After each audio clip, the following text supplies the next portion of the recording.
Bonjour, je m'appelle Cyril Vorer ou Chandra. Bienvenue sur cette chaîne où on parle de spiritualité en général et de Bhakti Yoga en particulier. J'ai un ami qui s'appelle Joseph qui est prêtre orthodoxe, je ne sais pas si c'est grec ou russe, à Chicago.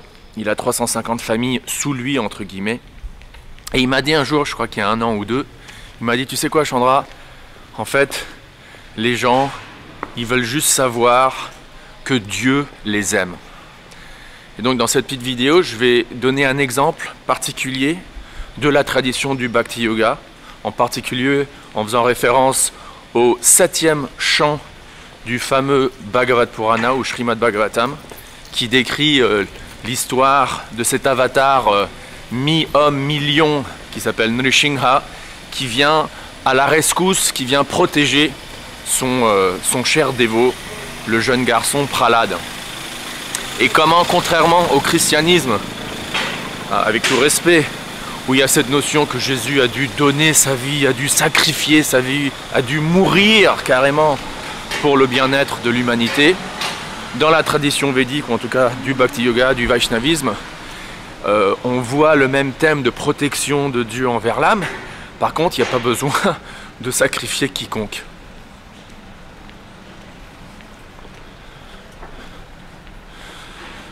Donc, en résumé, dans le 7e chant du Bhagavatam, pour ceux qui s'y connaissent un peu à l'hindouisme, la Bhagavad Gita, c'est un livre que tout le monde connaît, un petit livre qui apparaît dans le Mahabharata. Par contre, le Bhagavad Purana, c'est un texte beaucoup plus volumineux, qui a 14 000 versets, divisés en 12 chants, et c'est un peu moins... Il y a des passages hyper philosophiques, hyper théologiques, mais c'est dans le contexte d'histoire qui se déroule sur différentes planètes, à différentes époques cosmologiques.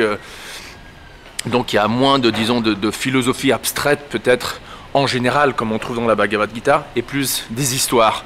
C'est d'ailleurs pour ça que ce texte-là se retrouve dans la catégorie des Puranas et non pas des Upanishads. Bref, dans le 7e chant, il y a cette histoire de ce grand démon qui s'appelle Hiranyakashipu, qui veut carrément tuer son propre fils, Prahlad, parce que Prahlad est un dévot de Dieu. Et le père ne peut pas tolérer que quelqu'un qui est un dieu, quoi. Et franchement, c'est un peu nous, quoi. Quand on y pense, on a tendance à être assez jaloux du divin, et on aime être le centre de l'univers, et donc quand il y a quelqu'un ou quelque chose qui pose un défi à notre position de grand contrôleur dans le monde, eh ben on devient un peu fâché, ou frustré. Eh ben cet exemple, à l'infini pratiquement, se trouve dans ce personnage de Hiranyakashipu qui, enragé parce que son fils, qu'il espérait deviendrait comme lui, un truand, un politicien sans cœur, etc., au contraire, est un dévot de Dieu. Il essaye de le tuer de maintes manières, il n'y arrive pas. Finalement, il essaye une dernière fois, et là, Dieu lui-même apparaît sous cette forme de homme-lion, l'avatar homme-lion, Narasimha, et tue son père, tue ce grand démon. Bon, il y a un passage important à la fin de cette histoire. Cet avatar, Nrsimha, mi-homme, mi-lion, est assis sur le trône de ce démon qui vient d'être tué. Il est encore très énervé, le texte décrit, tous les dieux, pas tous, mais plein de dieux et de déesses n'osent même pas l'approcher, y compris la déesse de la fortune, Lakshmi, et il demande finalement à ce petit garçon, s'il te plaît, vas-y, approche-toi de Nrsimha, parce que seul toi, on dirait que c'est vraiment que toi qui peux le pacifier.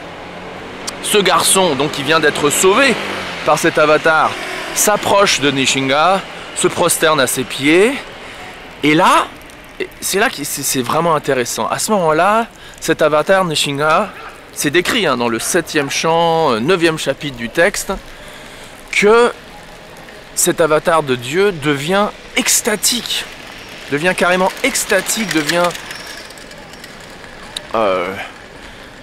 pris par une extase, carrément une extase d'affection, une extase d'amour pour son dévot. à quel point Dieu aime tellement l'âme qu'il a carrément des frissons, il est pris d'une extase d'affection pour son dévot. Faut pas oublier que dans la Bhagavad Gita, une autre référence, hein, celle qu'on devrait quand même connaître un peu plus en général que le Bhagavad Purana, dans la Bhagavad Gita, Krishna lui-même dit « Ishto sime dridham » dans le 18e chapitre. Il dit que « je t'aime ». Il parle à Arjuna, il parle à toi, il parle à moi.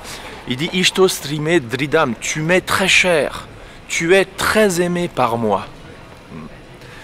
Et donc on retrouve ce même thème dans cet avatar homme-lion de Nishinga qui carrément embrasse ce garçon Prahlad et lui met d'ailleurs sa main, la paume de sa main sur sa tête. Et pour terminer, ce qui est intéressant, c'est que le verset suivant, après cette description de comment Dieu aime l'âme, le verset suivant décrit ce qui se passe quand Nishinga met la paume de sa main sur la tête de Prahlad. Qu'est-ce qui se passe? Eh bien, Prahlad est pris aussi de symptômes extatiques d'amour, ses yeux se remplissent de larmes, son cœur se remplit d'amour, et il est purifié de toute souillure, comme s'il en avait, parce que bon, il n'en a pas, puisque c'est considéré comme une âme libérée dès le début, mais bon, bref, il devient encore plus purifié qu'avant, son cœur se remplit d'amour, ses yeux se remplissent de larmes, et il n'y a plus rien à vouloir, quoi. Dans le sens que il est vraiment il baigne dans la plénitude. Donc, il n'y a pas de sacrifice, il n'y a pas de Jésus qui meurt sur la croix, il n'y a pas de sang, si, sauf quand Hiranyakashipu est tué, mais de toute façon c'est un méchant. Mais le point est que voilà, Dieu, dans la tradition vishnouite ou la tradition du Bhakti Yoga, aime l'âme, nous aime et montre son amour en le disant d'abord directement dans la Bhagavad Gita, Ishto shime dridham, tu m'es très cher, tu es très aimé par moi, je t'aime. Et dans au moins un exemple, comme celui de Nishinga, l'avatar homme-lion, il démontre cet amour pour nous, pour l'âme, en venant directement du monde spirituel, en descendant hein, comme un avatar. D'ailleurs le mot avatar veut littéralement dire ça, une descente divine. Pour faire quoi? Pour protéger son dévot et pour lui montrer son amour. Et pour expérimenter l'amour que son dévot a pour lui et pour réciproquer avec cet amour en, par exemple, lui mettant la paume de sa main sur sa tête. Le rendant, lui, le dévot, rempli d'amour dans son cœur, avec des yeux qui débordent de larmes, etc. Donc une histoire comme ça devrait t'inspirer.